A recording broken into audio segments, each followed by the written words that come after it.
Bonjour et merci de nous rejoindre pour ces quelques 13 minutes que nous allons passer ensemble. Aujourd'hui, nous recevons pour vous la représentante du ministre d'État, ministre de la Santé du Gabon, Elanon Antchoué Ambouroué, Anne-Marie. Voilà, c'est avec elle que nous allons parler en gros du système sanitaire au Gabon, de la prise en charge des patients au Gabon et des défis auxquels fait face le système sanitaire au Gabon en général pour finalement déboucher sur la e-santé et ses impacts sur la prise en charge des patients. Alors bonjour madame.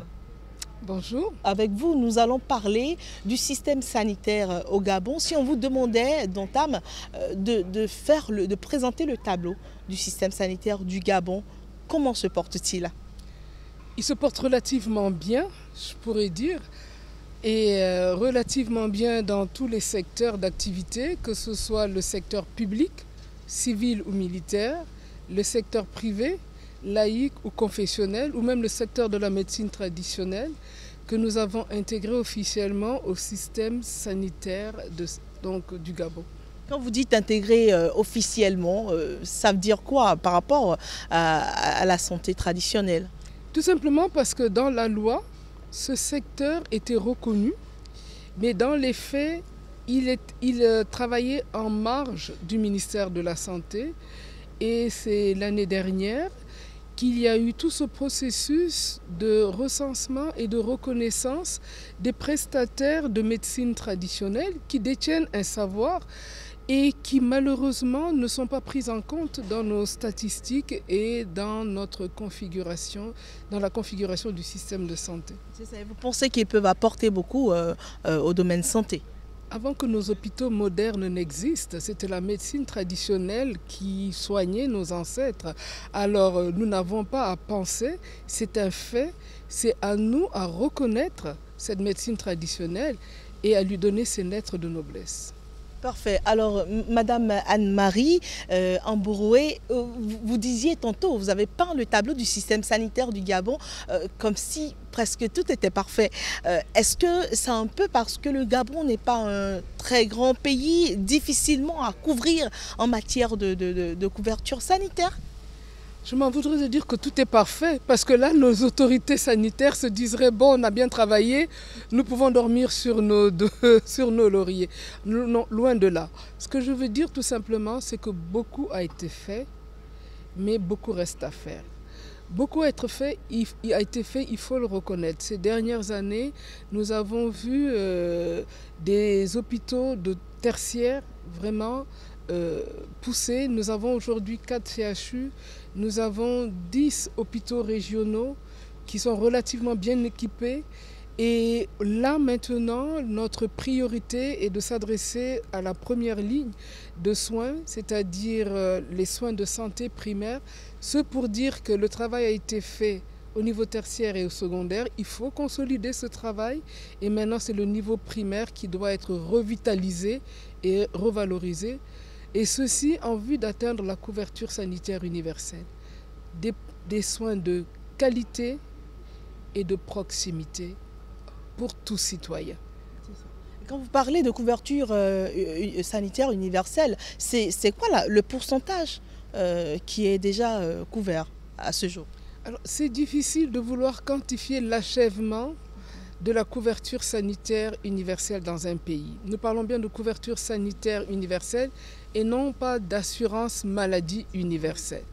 Mais pour ce qui est du pan de l'assurance maladie universelle, nous pouvons dire aujourd'hui que quelques 80% des Gabonais bénéficient de cette couverture, de cette assurance maladie universelle, qu'ils soient du secteur privé, public ou du secteur, j'allais presque dire, ou des Gabonais économiquement faibles.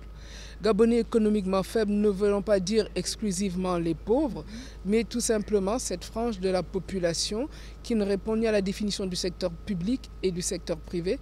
Et vous n'êtes pas sans savoir qu'en Afrique, beaucoup de gens travaillent dans le secteur informel, ont des revenus confortables, mais il n'en demeure pas moins qu'on soit une personne vulnérable, une personne salariée ou non, tous les bénéficiaires de l'assurance maladie disposent des mêmes soins sur le plan quantitatif et qualitatif. Alors, si je vous demandais quels sont les défis en général du système sanitaire au Gabon aujourd'hui, les défis qui frappent à l'œil, que me diriez-vous? Le premier défi à relever, c'est la revalorisation des soins de santé primaire, la revalorisation de la médecine communautaire.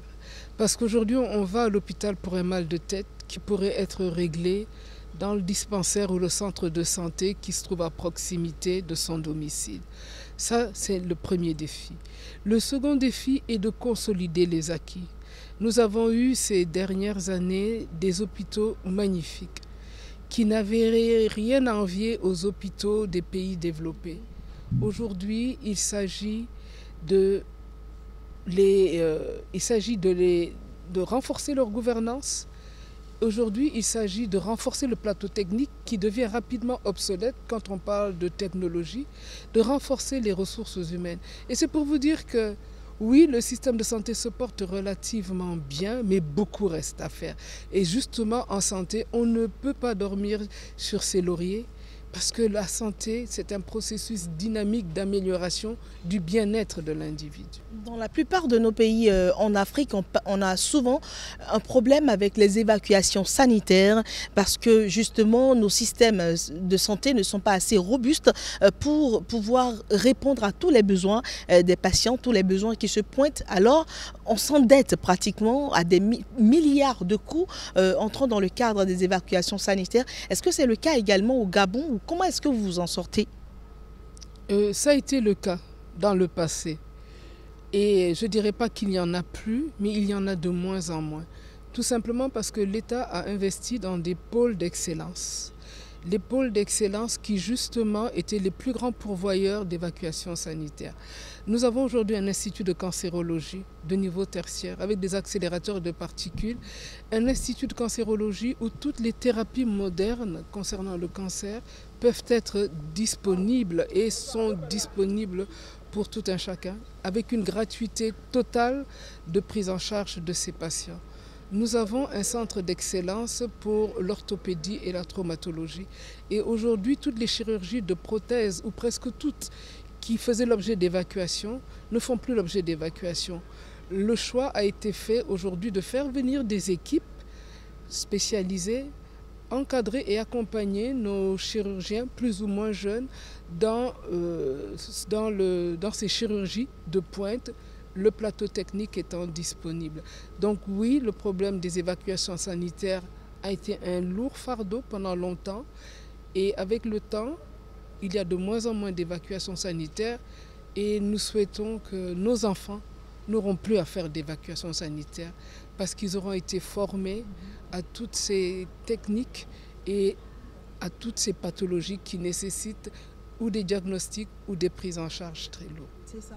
Nous parlons de plus en plus de e-santé maintenant et d'ailleurs c'est quelque chose qui existait déjà depuis longtemps dans les pays développés mais qui prend de l'essor en Afrique de plus en plus. Mais la e-santé, est-ce adapté à l'Afrique ou est-ce qu'il faut l'adapter à l'Afrique? Qu'est-ce que vous en pensez? L'Afrique ne vit pas en marge du reste du monde.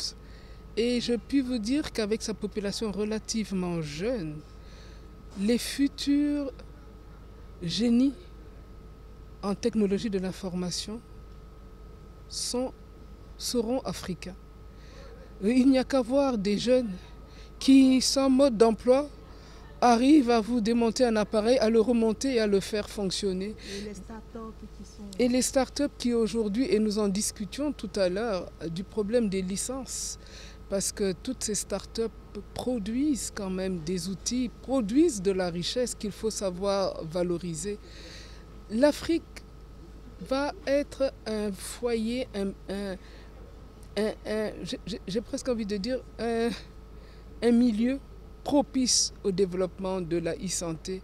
Et ne vous y fiez pas, c'est pas parce que les technologies ne sont pas à la portée de tout un chacun que les Africains ne sont pas préparés à recevoir ou à travailler dans le domaine de la e-santé. Loin de là. Alors, les impacts de la e-santé pour aider à atteindre plus facilement ou à maximiser donc les résultats en matière de soins.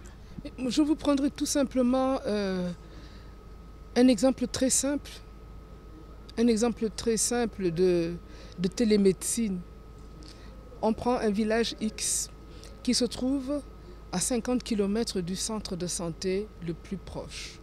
Et nous avons des femmes en état de procréer, des jeunes femmes qui sont enceintes, avec un relais communautaire, une femme un peu plus âgée, qui connaît, à qui on a enseigné les signes précoces de grossesse à risque. Juste avec la e-santé, elle est capable d'appeler une sage-femme qualifiée et de lui dire « Oui, j'ai une jeune mère primipare qui présente des signes inquiétants, il faudrait peut-être venir voir. » Ça, c'est le mobile santé. Juste avec le téléphone. Qu'est-ce qu'elle présente comme signe? Voilà les signes qu'elle présente. L'infirmière, la sage-femme qui se trouve à 50 km, descend au village avec un tout petit appareil d'échographie. Elle aura appris à faire juste l'acquisition d'images échographiques. Et avec la e-santé, ces images échographiques, elle les enverra au gynécologue qui se trouve au chef-lieu provincial ou à la capitale. Et le gynécologue posera le diagnostic et dira « cette femme ne peut plus rester au village. Il faut que cette femme remonte en ville pour qu'elle soit suivie. » Vous vous rendez compte, c'est une vie humaine épargnée, c'est plusieurs vies humaines épargnées. Et donc, oui, la e-santé a toute sa place en Afrique et la e-santé aidera au développement de la santé en Afrique. Est-ce que vous pensez que nous avons les ressources humaines adéquates pour quand même pratiquer cette e-santé? Nous n'en avons peut-être pas assez, mais nous en avons certainement. Vous avez vu le niveau des débats tout à l'heure et surtout la jeunesse des experts qui étaient dans la salle. C'est pour dire que oui, ça prend des ressources humaines qualifiées qui ne sont pas encore en grand nombre, mais qui le seront certainement dans un futur proche, puisque la prise de conscience se fait maintenant au niveau des politiques. Et dès lors qu'il y a une prise de conscience politique, un engagement politique, tout le reste suit vraiment au niveau des ministères sectoriels et au niveau des opérateurs. Les pays africains, comment est-ce que vous comptez coordonner vos actions, vos efforts pour qu'il y ait par exemple des centres régionaux, de grands centres régionaux de la médecine pour qu'on n'ait plus, pour diminuer justement les évacuations ou les longues distances en matière de soins ou quand il y a des interventions compliquées pour que beaucoup de choses se passent dans la sous-région, des relations sud-sud plutôt que des relations sud-nord. Mais écoutez, des centres d'excellence, il en existe. Que ce soit à Cotonou, Abidjan, Libreville, Dakar, Yaoundé, il en existe. Le problème, c'est la communication sud-sud. On ne sait pas ce que fait le voisin. On sait ce qui se passe en Europe et en Amérique, mais on ne sait pas ce qui se passe juste à côté. Et le fait de communiquer nous permet de mieux nous connaître. Le fait d'échanger nous donne envie de travailler ensemble et c'est comme ça qu'on y arrivera. Mais l'expertise, nous en avons et je crois que si nous continuons dans la dynamique de la communication sud-sud, de la mutualisation des ressources et des compétences, peut-être tout à fait. L'Afrique est bien partie. En tout cas, merci beaucoup, docteur. Je rappelle, vous êtes docteur Anne-Marie Anchoué Mbouroué. Voilà, j'espère que je prononce bien votre nom. Vous avez représenté le ministre d'État, ministre de la Santé du Gabon. Avec vous, nous avons parlé du système sanitaire du Gabon, des évacuations sanitaires et de la e-santé également. Merci d'avoir accepté de répondre à nos questions sur SICA. C'est moi qui vous remercie.